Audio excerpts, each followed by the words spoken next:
우리에게 주시는 지혜의 말씀은 잠언 14장 구약성경 925쪽에 있습니다. 잠언 14장의 말씀을 우리 함께 드라마 바이블로 먼저 함께 읽도록 하겠습니다. 제14장. 지혜로운 여인은 자기 집을 세우되 미련한 여인은 자기 손으로 그것을 허느니라. 정직하게 행하는 자는 여호와를 경외하여도 패역하게 행하는 자는 여호와를 경멸하느니라. 미련한 자는 교만하여 입으로 매를 자청하고 지혜로운 자의 입술은 자기를 보전하느니라. 소가 없으면 구유는 깨끗하려니와 소의 힘으로 얻는 것이 많느니라. 신실한 증인은 거짓말을 아니하여도 거짓 증인은 거짓말을 뱉느니라. 거만한 자는 지혜를 구하여도 얻지 못하거니와 명철한 자는 지식 얻기가 쉬우니라. 너는 미련한 자의 악을 떠나라. 그 입술에 지식 있음을 보지 못함이니라. 슬기로운 자의 지혜는 자기의 길을 아는 것이라도 미련한 자의 어리석음은 속이는 것이니라. 미련한 자는 죄를 심상히 여겨도 정직한 자 중에는 은혜가 있느니라. 마음의 고통은 자기가 알고 마음의 즐거움은 타인이 참여하지 못하느니라. 악한 자의 집은 망하겠고 정직한 자의 장막은 흥하리라. 어떤 길은 사람이 보기에 바르나 필경은 사망의 길이니라. 웃을 때에도 마음에 슬픔이 있고 즐거움의 끝에도 근심이 있느니라. 마음이 굽은 자는 자기 행위로 보응이 가득하겠고 선한 사람도 자기의 행위로 그러하리라. 어리석은 자는 온갖 말을 믿으나 슬기로운 자는 자기의 행동을 삼가느니라. 지혜로운 자는 두려워하여 악을 떠나나 어리석은 자는 방자하여 스스로 믿느니라. 노하기를 속히 하는 자는 어리석은 일을 행하고 악한 계교를 꾀하는 자는 미움을 받느니라. 어리석은 자는 어리석음으로 기업을 삼아도 슬기로운 자는 지식으로 면류관을 삼느니라. 악인은 선인 앞에 엎드리고 불의한 자는 의인의 문에 엎드리느니라. 가난한 자는 이웃에게도 미움을 받게 되나 부요한 자는 친구가 많으니라. 이웃을 업신여기는 자는 죄를 범하는 자요 빈곤한 자를 불쌍히 여기는 자는 복이 있는 자니라. 악을 도모하는 자는 잘못 가는 것이 아니냐? 선을 도모하는 자에게는 인자와 진리가 있으리라. 모든 수고에는 이익이 있어도 입술의 말은 궁핍을 이룰 뿐이니라. 지혜로운 자의 재물은 그의 면류관이요 미련한 자의 소유는 다만 미련한 것이니라. 진실한 증인은 사람의 생명을 구원하여도 거짓말을 뱉는 사람은 속이느니라. 여호와를 경외하는 자에게는 견고한 의뢰가 있나니 그 자녀들에게 피난처가 있으리라. 여호와를 경외하는 것은 생명의 샘이니 사망의 그물에서 벗어나게 하느니라. 백성이 많은 것은 왕의 영광이요 백성이 적은 것은 주권자의 패망이니라. 노하기를 더디하는 자는 크게 명철하여도 마음이 조급한 자는 어리석음을 나타내느니라. 평온한 마음은 육신의 생명이나 시기는 뼈를 썩게 하느니라. 가난한 사람을 학대하는 자는 그를 지으신 이를 멸시하는 자요 궁핍한 사람을 불쌍히 여기는 자는 주를 공경하는 자니라. 악인은 그의 환난에 엎드려져도 의인은 그의 죽음에도 소망이 있느니라. 지혜는 명철한 자의 마음에 머물거니와 미련한 자의 속에 있는 것은 나타나느니라. 공의는 나라를 영화롭게 하고 죄는 백성을 욕되게 하느니라. 슬기롭게 행하는 신하는 왕에게 은총을 입고 욕을 끼치는 신하는 그의 진노를 당하느니라. 아멘. 우리 함께 기도하고 하나님 말씀 나누겠습니다. 거룩하신 아버지 하나님, 이 새벽에 우리를 깨워주셔서 다시 하나님 앞에 나와 기도하게 하시는 애 진심으로 감사를 드립니다. 하나님께서 주신 마음이오니 이 마음에 열매가 맺혀지도록 우리로 하여금 마땅히 기도할 바를 알게 하시고 그렇게 하나님 앞에 믿음으로 말씀 붙들고 기도하며 나아갈 때 오늘도 살아 역사하시는 우리의 아버지 되신 하나님의 은혜를 경험하는 복된 한 날 되게 하여 주옵소서.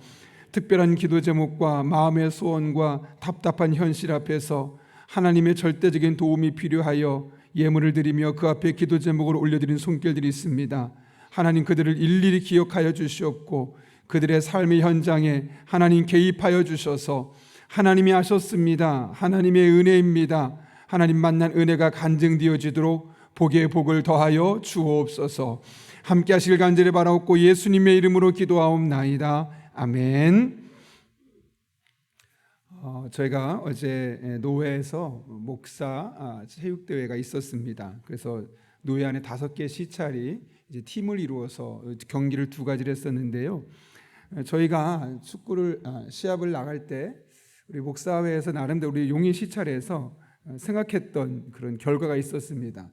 잘하면 족구는 우승할 것 같고 배구는 버린 게임이다. 왜냐하면 배구는 한 번도 모인 적이 없었기 때문에 누가 선수인지도 모르고 또 어떻게 될지 하나도 준비가 안 돼 있습니다. 족구는 적어도 2-3번 정도 모여서 또 우리 교회 족구 선수인 이성재 집사님에게 개인 과외까지 받을 정도로 열심히 준비했습니다. 결과는 어땠을까요? 열심히 준비했던, 그래서 우리 모두 다 우승을 고민하지 않았던 족구는 준결승에서 패배했습니다. 그런데 한 번도 모인 적도 없고 누가 선수인지도 모르고 버렸던 경기인 배구는 우승을 했습니다. 참 이게 아이러니고 딜레마인 것 같습니다. 그런데 어제 문득 설교를 준비하다가 우리 인생이 그런 것 같다라는 생각이 드는 겁니다. 뭔가 열심히 노력했고 어떤 결과물을 기대했는데 전혀 의외의 결과가 나타날 때가 있습니다. 내가 굳이 이렇게까지 노력할 필요가 있었나? 라고 싶은 상황이 찾아올 때가 있죠. 또 반면에 어떤 경우는 정말 내 인생에 내가 이런 것까지 기대해도 될까?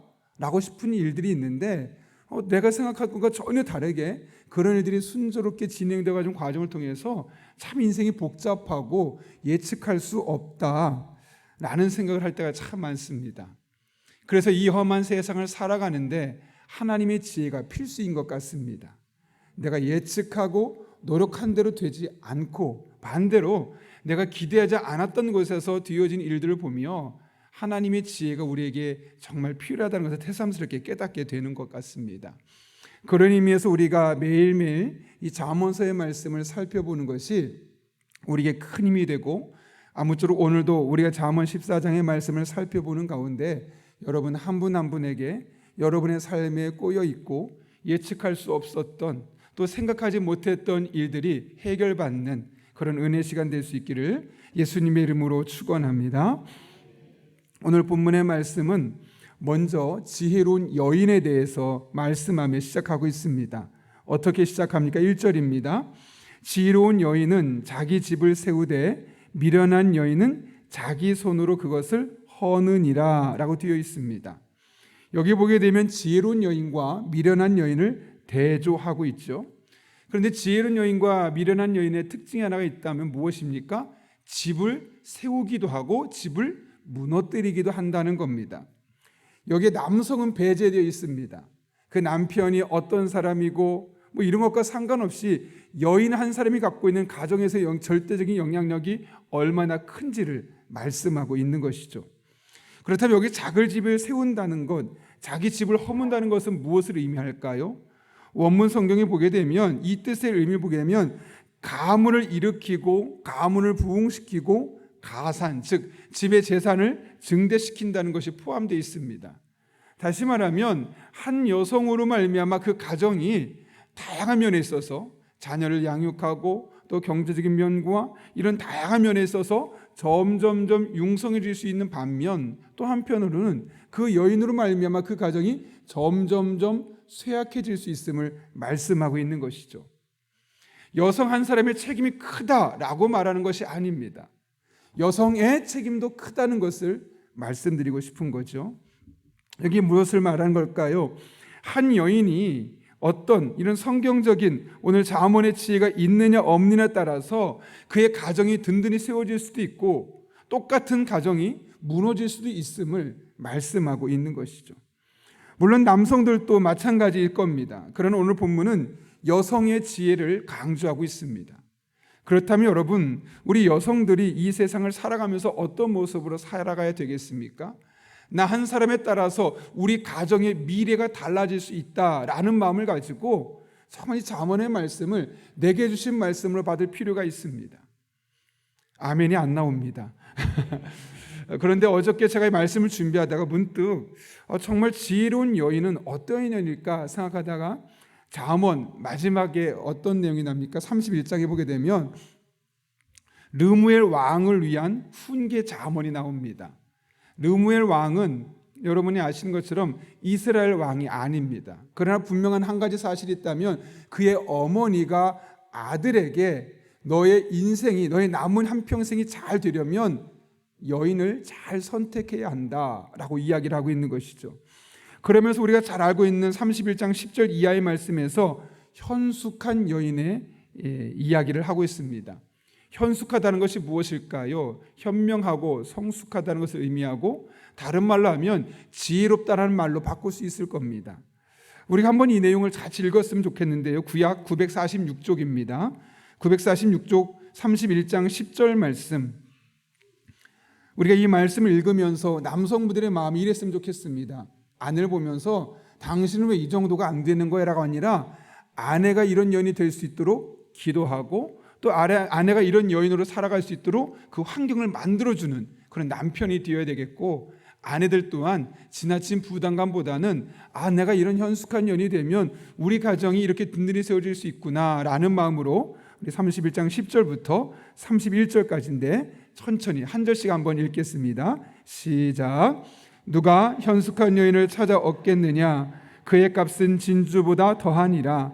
그런 자의 남편의 마음은 그를 믿나니 산업이 핍절하지 아니하겠으며, 그런 자는 살아있는 동안에 그의 남편에게 선을 행하고 악을 행하지 아니하느니라.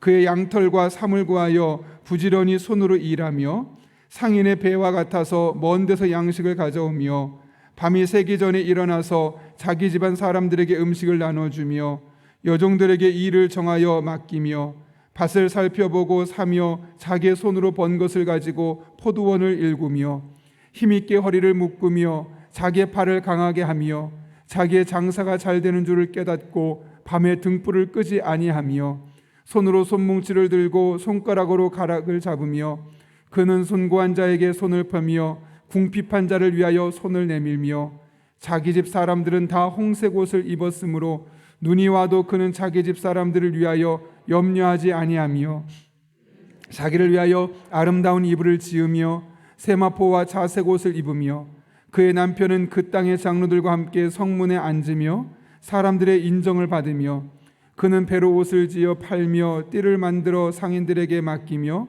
능력과 존귀로 옷을 삼고 후의를 웃으며 입을 열어 지혜를 베풀며 그의 혀로 인의 법을 말하며 자기의 집안일을 보살피고 게을리 얻은 양식을 먹지 아니하나니 그의 자식들은 일어나 감사하며 그의 남편은 칭찬하기를 덕행이는 여자가 많으나 그대는 모든 여자보다 뛰어나다 하느니라. 고운 것도 거짓되고 아름다운 것도 헛되나 오직 여호와를 경외하는 여자는 칭찬을 받을 것이라. 그 손의 열매가 그에게로 돌아갈 것이요 그 행할 일로 말미암아 성문에서 칭찬을 받으리라. 아멘. 오늘 본문을 보게 되면 10절부터 29절까지 이 현숙한 여인이 어떤 삶을 살아가는지를 이야기하고 있습니다. 그런데 우리는 10절부터 29절까지 보면서 당신은 이래야 돼, 혹은 난 이러지 못하는데, 이런 마음의 좌절감을 겪을 수도 있습니다. 그런데 여러분, 가장 중요한 말씀이 바로 30절과 31절에 있죠. 고운 것도 거짓되고 아름다운 것도 헛되지만 오직 여호와를 경외하는 여자는 칭찬을 받을 것이라. 사실 현숙한 여인의 가장 중요한 덕목이 무엇이라는 것입니까? 열심히 살고 근면하다는 것, 또 아내와 남편과 아이들을 잘 돌아본다는 것, 미래를 예측하고 따뜻한 옷을 미리 입혀줘서 걱정 없이 살게 한다는 것도 너무나 중요하지만 여호와 하나님을 잘 경외하는 사람이 되도록 하는 것이 무엇보다 중요하다는 것이죠. 그렇다면 정말 현숙한 여인, 지혜로운 여인으로 살기를 원하는 모든 그리스도인 여성들은 하나님을 어떻게 하면 내가 잘 섬길 수 있을까? 내 삶에 하나님의 흔적이 늘 남아있고 내가 늘 하나님의 은혜 안에서 멀어지지 아니하고 하나님과 나의 영적인 관계가 어떻게 하면 날마다 점점 가까워질 수 있을까를 노력해야 되겠습니다. 뿐만 아니라 그런 아내를 둔 남편은 어떻게 되겠습니까? 아내가 어떻게 하면 신앙생활을 잘할 수 있을까를 위해서 고민하고 그를 위해서 내가 해줄 수 있는 일이 무엇인가를 함께 돌아보며 아내가 잠언 31장에 기록된 현숙한 여인처럼 또 오늘 잠언 14장에 기록된 지혜로운 여인처럼 살아가서 그 여인이 속해 있는 가정이 든든히 세워질 수 있도록 그 뒤에서 잘 서포트해주는 이른바 외조를 잘해주는 남편이 되어야 하는 것 또한 우리의 몫이기도 합니다. 그럴 때 우리의 아내들은 혹은 아직 결혼하지 않았다 할지라도 우리 그리스도인 여성들은 지혜로운 여인이 될 것이고, 그로 말미암아 그가 속해 있는 가정들은 든든히 세워지는 은혜를 경험하게 될 것입니다. 우리 교회에 이런 은혜가 날마다 경험될 수 있기를 예수님의 이름으로 축복하고, 여러분도 우리 교회 여성분들에게 이런 하나님의 은혜가 날마다 경험될 수 있기를 함께 기도해 주시기를 예수님의 이름으로 부탁드립니다. 계속해서 이어지는 말씀들 이제 짧게 몇 개만 살펴보려고 합니다. 또 너무 길어지면 기도할 시간이 없기 때문에 짧게 살펴보겠습니다. 2절 말씀 너무나 잘 아는 말씀이죠. 정직하게 행하라 라는 말이죠. 근데 3절 말씀 한번 읽었으면 좋겠는데요. 3절 같이 읽겠습니다. 미련한 자는 교만하여 입으로 매를 자청하고 지혜로운 자의 입술은 자기를 보전하느니라. 아멘. 여기 보면 미련한 자의 특징을 한 가지를 일컫고 있습니다. 무엇을 말합니까? 교만하여 입으로 매를 자청한다. 여기 매를 맞는다. 미련한 자는 매를 맞는다는 거죠. 그런데 그 이유가 무엇 때문이냐면 입이 교만하기 때문이라고 말합니다. 여러분, 입이 교만하다는 것이 무엇일까요? 그 사람의 입에서 나오는 말에 이 교만하다는 메시지가 자연스럽게 담겨 있음을 말씀하고 있는 것이죠. 복잡하게 생각하지 말고 내 언어 생활을 주목해보고 내 언어 생활이 혹시 나의 영적인 교만을 드러내는 것은 아닌지, 혹은 다른 사람들의 행동을 이리저리 판단하고 재판해서 이렇게 하라고 말하고 있는 그런 영적인 교만함의 입을 내가 갖고 있지는 않는지 우리를 잘 살펴볼 필요가 있다는 겁니다. 행동이 교만한 사람도 있지만 종종 보게 되면 말이 교만한 사람이 있음을 보게 됩니다. 그런 의미에서 우리 그리스도인들, 특별히 지혜로운 그리스도인은 늘 입술을 조심하되 내 입술의 말이 혹시 내 영적인 교만을 드러낸 것은 아닌가. 물론 나보다 영적으로 좀 부족한 사람이 있을 수 있고 나보다 행동이 조금 굼뜨거나 게으른 사람이 있을 수 있습니다. 똑같은 상황 속에서 그런 사람들에게 하는 내 말이 혹시 교만함을 표현이 될 수도 있다면 그것은 상대방에게 드려질 수 없는 것이죠. 같은 말도 교만한 말이 아니라 겸손하게 상대방을 배려하는 말, 그런 사람을 일컬어 우리는 지혜로운 사람이라 말씀한다는 것이죠. 여러분의 입술에 잘 생각해 보면서 교만한 입술이 아니라 겸손한 입술로 살아갈 수 있기를 예수님의 이름으로 축원합니다. 우리 4절 말씀 같이 한번 읽어볼까요? 같이 한번 읽겠습니다. 소가 없으면 구유는 깨끗하려니와 소의 힘으로 얻는 것이 많으니라. 좀 표현이 어려운 것 같이 보이죠? 근데 조금만 생각해 보면 그렇게 어려운 표현이 아닙니다. 소가 없으면 실제로 말 구유를 청소할 필요가 없지 않겠습니까? 음식을 주는 수고를 하지 않아도 되고 그가 싼 똥이나 오줌을 치워서 버려야 되는 그런 불편한 상황을 겪지 않아도 됩니다. 그러나 소가 있으면 유익하죠. 이 당시만 해도 농경사회였기 때문에 오늘날의 농기구가 있지 않았습니다. 그래서 소의 노동력이 절대적으로 필요했고 소의 노동력은 보통 인간의 수십 배 혹은 수백 배의 힘을 발휘할 때가 많았습니다. 그래서 소를 키운다는 것은 한편으로는 불편하기도 하지만 한편으로는 매우 유익했음을 말씀하고 있는 것이죠. 좀 단순하게 이것을 표현하면 없는 것보다 있는 것이 낫다는 겁니다. 종종 그런 이야기를 들을 때가 있습니다. 결혼을 하고 나서 참 이 사람은 없어도 내가 오히려 더 잘 살 수 있을 것 같았는데 라고 생각한 분이 있습니다. 배우자를 보면서. 그런데 엄밀히 생각해 보면 없는 것보다 있는 게 낫다는 사실을 여러분이 삶으로 경험해 보셨을 겁니다. 물론 너무 이상해서 나의 인생을 무너뜨리는 사람이 종종 있었겠지만 그런 경우가 아니고서는 약간 부족해도 연약해도 자주 실수해도 없는 것보다 있을 때가 훨씬 더 유익함을 우리는 볼 수 있게 되는 것이죠. 그렇다면 이런 말이 왜 나왔을까요? 소가 없으면 구유는 깨끗하지만 소의 힘으로 얻는 것이 많다는 것이 우리에게 의미하는 바가 무엇이겠습니까? 우리의 초점이 어디에 집중되어 있다는 거죠? 뭔가 얻을 유익만을 생각하고 있다는 거죠. 그것만 생각하다 보면 소가 없는 게 낫지, 아이고 내가 이런 고생을 해야 돼, 이런 생각할 때가 참 많습니다. 그러나 내가 할 고생을 생각하지 말고 오히려 그 사람과 함께 있는 과정을 통해서, 이것이 있는 과정을 통해서 내게 더 누려질 수 있는 은혜들을 생각하는 것이 훨씬 더 낫다는 것을 우리에게 이야기하고 있는 것이죠. 여러분이 수고하는 것, 여러분이 고생하는 것, 이것 생각하지 말고 그로 말미암아 누릴 수 있는 것들을 생각해 보십시오. 사실 신앙생활 하는 것도 어떻게 보면 여러분에게는 소가 없는 것과 같은 상황이 있을 수 있습니다. 굳이 다른 사람보다 시간을 더 드려야 되고, 나 시간 바빠 죽겠는데 교회 와서 봉사하라고 말하고, 나도 쓸 거 부족한데 헌금도 해서 어려운 이웃도 도와야 되고, 또 교회를 유지해야 된다고 말하고, 차라리 그럴 거면 교회 안 다니는 게 낫지 싶을 정도로 소가 없으면 구유가 깨끗한 것처럼 뭐 걱정할 필요 없고 스트레스 받을 필요 없고, 심지어 어떤 분은 교회에 오면 자꾸 거슬리는 분이 있고, 그러면은 참 교회를 차라리 안 다니고 싶다 이런 생각이 들어서 실제로 교회를 떠나는 사람도 적지 않습니다. 그러나 여러분 곰곰이 생각해 보게 되면 그런 것보다는 그래도 교회가 있고 내가 봉사할 수 있고 신앙의 공동체가 있다는 것이 궁극적으로 나에게 얼마나 큰 유익인지를 우리 생각한다면, 사실 교회를 나와야 되고 신앙생활을 해야 되고 기도해야 되고 예배 드려야 되고 소그룹 안에 들어가서 사람들과 함께 소통하며 마음을 나누고 기도 제목을 나누고 함께 하나님의 은혜를 나누는 것이 우리에게 필요하다는 것이죠. 우린 자꾸 내가 해야 할 수고, 고민, 고통만 생각합니다.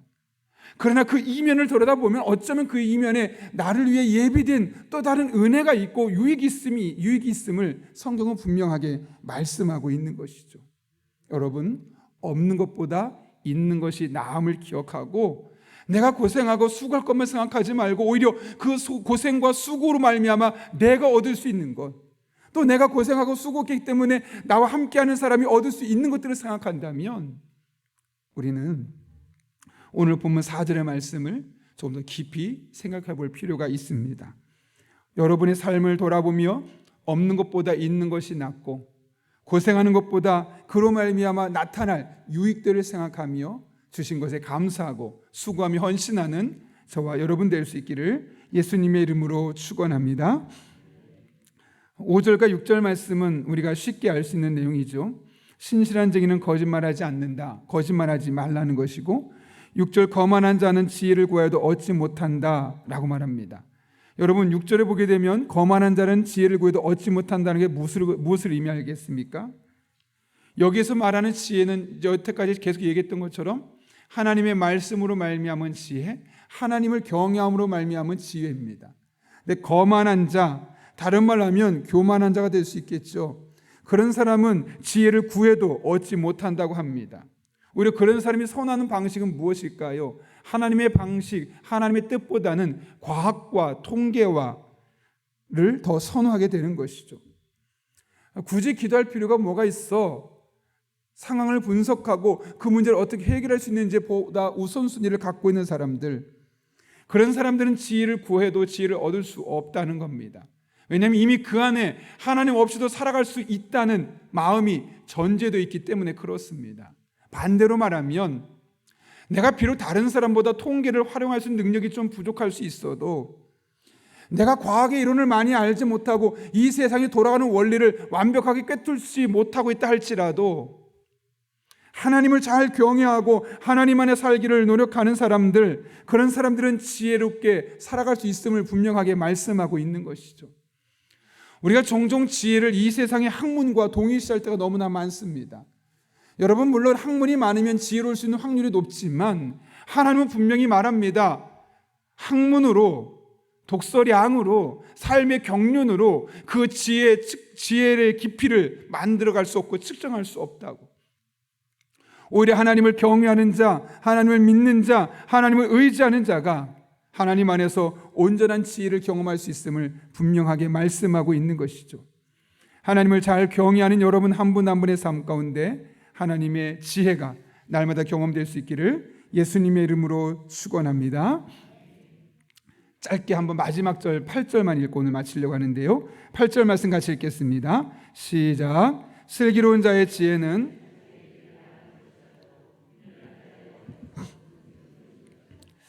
여러분, 이게 무슨 말일까요? 참 어려운 표현입니다. 슬기로운 자의 지혜는 자기의 길을 아는 것이라. 슬기로운 자는 지혜로운데 자기의 길을 안다. 그럼 미래를 안다는 걸까요? 맞기도 하고 틀리기도 합니다. 여기 안다라는 말을 원문을 살펴보면 생각한다, 인식한다는 뜻을 갖고 있습니다. 그러니까 현재 그것을 알고 있는 것이 아니라 늘 미래를 생각하고 있다는 것이죠. 여러분, 슬기로운 자는 왜 지혜롭다고요? 나의 앞날을, 자기의 길을 완벽하게 아는 것이 아니라 늘 그날을 생각하며 그날을 인식하며 믿음으로 한 걸음 한 걸음 살아간다는 것이죠. 슬기로운 자는 자신의 현재의 삶, 오늘 당장 복잡하고 힘든 세상만 생각하는 것이 아니라 늘 자신의 앞날에 대해서 생각한다는 겁니다. 믿음이 없기 때문에 미래에 대해서 불안해서가 아니라 하나님께서 나를 통해서 어떻게 일하실까, 그것을 생각한다는 거죠. 지금 내 삶이 이런 상황 가운데 있는데 하나님이 나의 삶을 통해 어떻게 일하실까를 생각하며 그에게 주어진 일상의 삶을 살아가게 되는 것. 그래서 그들에게는 늘 미래가 고민거리입니다. 그러나 그 고민은 단순히 믿음이 없어서의 고민이 아니라 하나님과 함께하는 고민, 하나님의 역사를 사모하는 고민, 하나님이 일하실 것을 믿음으로 기대하는 고민임을 우리는 볼 수 있게 되는 것이죠. 오늘 이 8절 말씀을 계속 읽는데 우리가 잘 아는 마태복음 6장 25장부터 34장에 있는 말씀이 떠올랐습니다. 여러분, 거기에 무슨 말씀이 기록되어 있습니까? 내가 너에게 이르노니 목숨을 위하여 무엇을 먹을까, 무엇을 마실까, 몸을 위하여 무엇을 입을까 염려하지 말라. 목숨이 음식보다 중하지 아니하며 몸이 의복보다 중하지 아니하냐라고 말합니다. 이게 무엇을 말을 의미하겠습니까? 우리 사람들이 항상 무엇을 먹어야 할지, 마셔야 될지, 입어야 될지 사치스러워서가 아니라 그 앞날에 대한 걱정과 두려움 속에 있다는 겁니다. 그런 미래에 대한 두려움을 누구나 가질 수밖에 없는데 하나님 뭐라고 말씀하시냐면 공중의 새를 보라고 하죠. 심지도 않고 거두지도 않고 창고에 모아두지도 않지만 하나님께서 그들을 기르시지 않느냐. 그런데 너희는 그것들보다 귀하다라고 말씀합니다. 그러면서 의복을 위해서 염려하지 말라고 합니다. 그러면서 들의 백합화를 살펴보라고 합니다. 그들은 수고도 하지 아니하고 길쌈도 하지 아니하지만 하나님께서 그들도 지켜주시고 입혀주시지 않느냐. 그러면서 뭐라고 말씀하죠? 하물며 너희일까 보냐. 하물며 너희일까 보냐. 저는 이 하물며라는 단어가 어제 계속해서 머릿속에 맴도는 겁니다. 여러분, 목사라고 미래가 두렵지 않겠습니까? 걱정되지 않겠습니까? 노회 가면 참 많은 이야기들 듣습니다. 어떤 목사님이 목회하시다가 교회에서 떠나게 되었더라, 이런 이야기도 듣기도 하고, 또 어떤 목사님은 영광스럽게 목회를 잘 마무리하다가 은퇴를 이제 곧 하시게 된다더라, 그러면서 다양한 이야기들 듣게 됩니다. 저는 아직 은퇴가 좀 많이 남긴 했지만 그럼에도 불구하고 목사임에도 불구하고 여전히 미래에 대한 두려움이 없는 것은 아닙니다. 특별히 그런 곳에 가서 이런저런 이야기를 들을 때마다 나는 과연 어떨까? 나는 목회를 마지막까지 잘 마무리할 수 있을까? 아니면 나의 미숙함이나 문제로 말미암아 중간에 목회 현장에서 내려와만 해야 될까? 이런 걱정이 적지 않게 있을 수밖에 없습니다.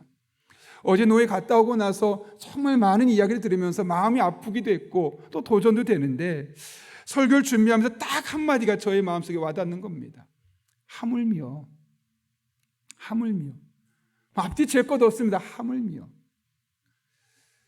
그리고 나서 주변을 돌아보니 그래, 이 세상 자연 하나님이 다 지켜주시고 태풍이 오고 비가 왔어도 나무가 부러졌어도 다시 싹이 자라나게 하시고 일어나게 하시는데 하물며 내 인생 내가 하나님만 바라보고 의지하고 끝까지 내가 할 일만 감당하면 하나님 책임져 주시지 않으실까?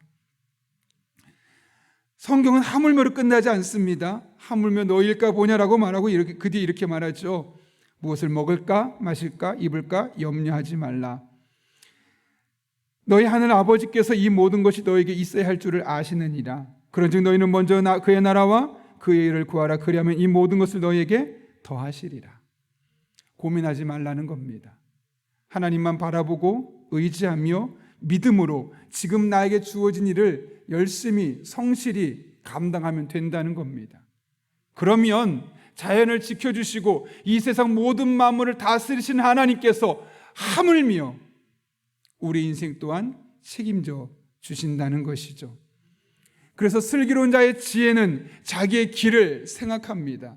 자기의 길을 인식합니다. 내 길이 어떻게 가고 있는지, 내 길이 하나님의 뜻을 따라 살아가고 있는지, 내 길 가운데 하나님의 선한 뜻이 이루어지고 있는지, 걱정이 아니라 두려움이 아니라 믿음으로 하나님이 함께하는 그것을 날마다 묵도하고 한 걸음 한 걸음 나아가는 것이죠. 여러분, 미래를 생각하면 걱정이 되죠. 특별히 믿지 않는 배우자나 자녀의 모습을 보면 혹시 내가 세상 떠나기까지 이 사람들이 예수님 믿지 않으면 어떡하나, 그런 걱정이 우리 안에 있을 수밖에 없습니다. 또 우리네 당장 미래, 나의 노후는 어떻게 되나, 나의 자녀들은 어떻게 살아갈까, 이런 모든 것들이 사실 우리에게 걱정거리일 수밖에 없습니다. 성경적인 표현으로 무엇을 먹을까 마실까, 무엇을 입을까의 염려에 속할 수밖에 없는 것이죠. 그럴 때 우리는 한 가지만 기억했으면 좋겠습니다. 하물며 너희일까 보냐, 먼저 그의 나라와 그의 의를 구하라, 그리하면 이 모든 것을 너희에게 더하시리라. 우리에게 주어진 일상을 하나님을 바라보며 믿음으로 잘 살아갈 수 있기를 바랍니다. 고민하지 마십시오. 걱정하지 마십시오. 하물며 하나님께서 여러분의 인생과 동행하시고 반드시 여러분의 삶을 책임져 주실 것입니다. 그런 은혜가 여러분 한 분 한 분에게 경험될 수 있기를 예수님의 이름으로 축원합니다. 우리 함께 기도하겠습니다.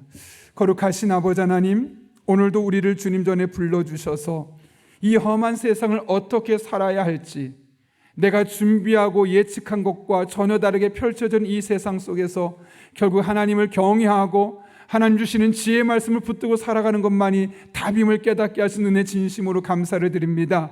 하나님을 의지하며, 하물며 하나님을 의지하며 우리에게 주어진 일상 속에서 믿음으로 하나님을 잘 섬기며 한 걸음 한 걸음 나아갈 때 우리 인생을 책임지시는 하나님을 온전히 경험하게 하여 주옵소서. 예수님의 이름으로 기도하옵나이다. 아멘.